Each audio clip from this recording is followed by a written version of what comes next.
네, 여러분, 지금 이 사진의 두 사람 알겠죠? 오른쪽이 이재명 더불어민주당 대표, 왼쪽이 조국혁신당 조국 대표 두 사람 모습입니다. 우산을 함께 받고 있네요. 이제 이 두 사람이 지금, 가까운 사이인 것 같으면서도 또 먼 사이, 이렇게 되어 있습니다. 조국혁신당이 의외로 지지율이 꽤 오르고 있기 때문에 처음에는 뭐 상당한 연대감을 과시할 것처럼 그렇게 만나서 악수를 했는데 지금은 서로 좀 경계하는 그런 묘한 분위기가 연출이 되고 있습니다만 아무튼 이제 그 더불어민주당 지지자들 또는 그 좌파 진영 쪽에서 이 두 사람이 이번 총선에 키맨 역할을 한다 이렇게 볼 수 있는데 이 두 사람을 보면 여러분 여러 가지 공통점이 있고 또 하나는 이 두 사람이 우리 정치판에서 또 앞으로 우리 국회에서 어떤 역할을 하게 될 것이 사실상 거의 확정적으로 보이는데 이런 상황에서 두려운 생각이 들기 때문입니다. 정말 두렵습니다. 이 사람들이 앞으로 우리 정치판에 어떤 일을 벌일지 그런 걱정을 하던 차에 마침 동아일보의 김순덕 칼럼 이재명이 시대정신이면 국민성 개조될 판이다 라는 글하고 문화일보의 이현종 논설위원이 이젠 적반하장 조국이 두렵다라는 칼럼이 실려 있어서 이 두 내용을 여러분과 그중 일부를 제가 좀 뽑아냈습니다. 공유를 하도록 하겠습니다. 일찌감치 단수공천을 받은 친명 정청래 최고위원은 지난달 시대마다 시대 정신이 있다면서 이재명이 민주당의 시대 정신이라고 했다. 이재명 깃발로 총단결해서 시대적 소명인 윤석열 정권을 심판하고 총선에서 승리하자는 주장이다. 그러나 나 같으면 설마 라는 것을 이재명의 시대정신으로 꼽고 싶다.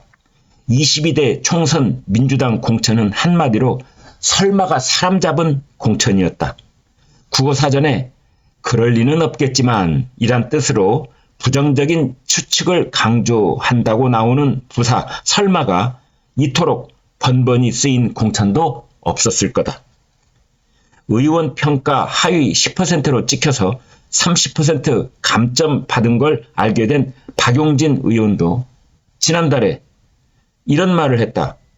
예상을 이만큼은 했죠. 설마 한 1월이야. 그런데 결과는 이라고 했을 정도다.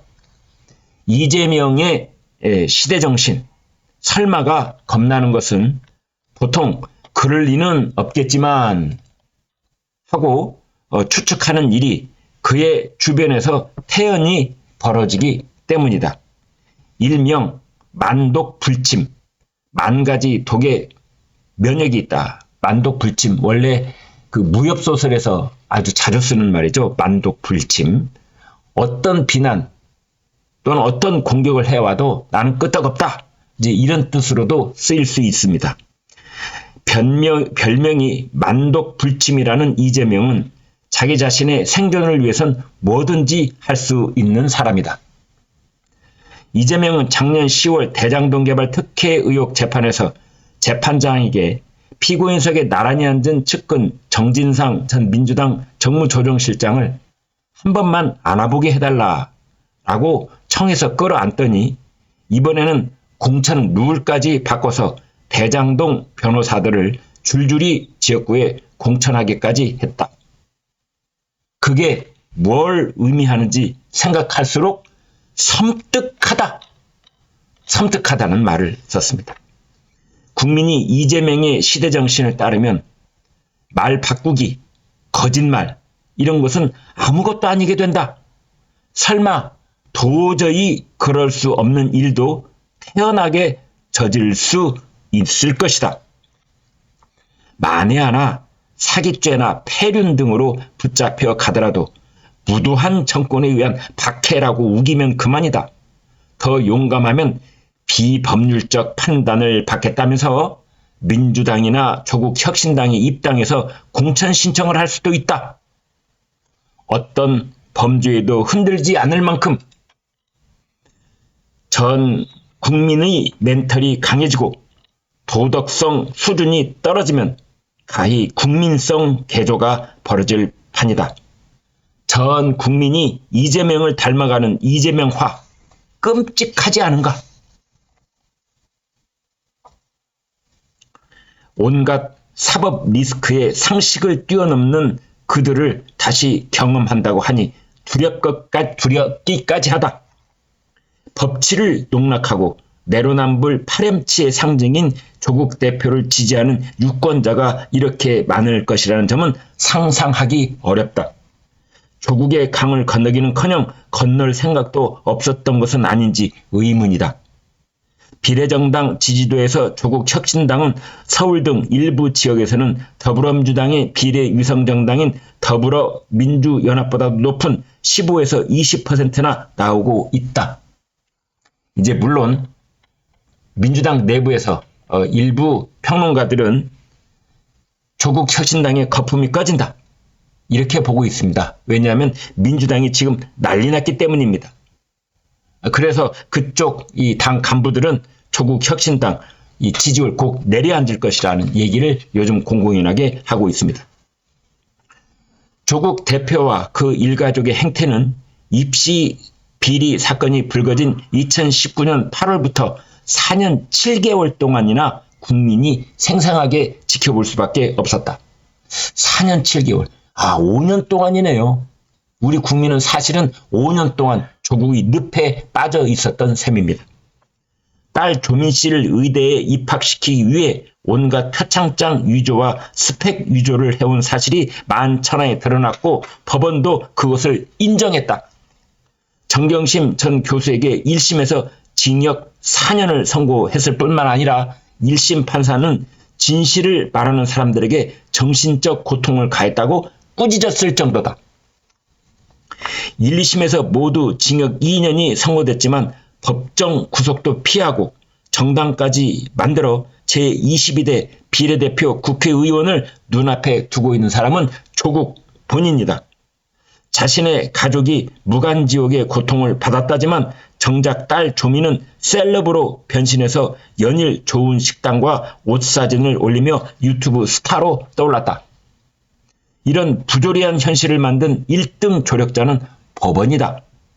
법치주의를 수호할 책무가 있는 법원이 의도적으로 재판을 지연시키고 실형을 선고하면서도 구속하지 않으면서 마치 조국 대표는 윤석열 정부에 맞서 싸운 영웅이라도 된 것처럼 전국을 누비고 있다. 아마 이재명 대표를 보면서 이런 결심을 굳혔을 것이다. 이 대표는 자기보다 많은 혐의로 재판을 받고 있는데도 방탄 금배지를 이용해서 당 대표도 하고 대선 후보 출마도 꿈꾸고 있으니 말이다. 절대반지처럼 국회의원만 되면 대법원도 함부로 하지 못할 것이고 만약 파기환송이라도 된다면 조국 역시 다음 대선 출마도 가능할 것이라는 꿈을 꾸고 있다. 이러니 썩은 고기에 파리떼가 몰리듯 범법자들이 조국 혁신당으로 몰려들고 있는 것이다. 영입 1호인 신장식 대변인은 음주와 무면허 운전 전과 사범이고 의원 영입 1호인 황운하 의원은 울산시장 선거 개입 사건으로 1심에서 징역 3년을 선고받고 불출마를 선언했다가 갑자기 조국 당에 들어와 비례대표를 신청했다. 최소한의 도덕과 양식, 법치의식이 무너지고 있다. 더 참담한 것은 이런 조국 대표를 지지하는 유권자들의 심리다. 가족 전체가 고통을 당했다는 측은함을 넘어서서 이 정도 불법은 괜찮다는 의미란 말인가? 그동안 조국의 강은 민주당 문제였지만 이제 우리 사회 정치권 전체가 조국의 바다, 아니 조국의 늪에 빠지고 있는 것이다.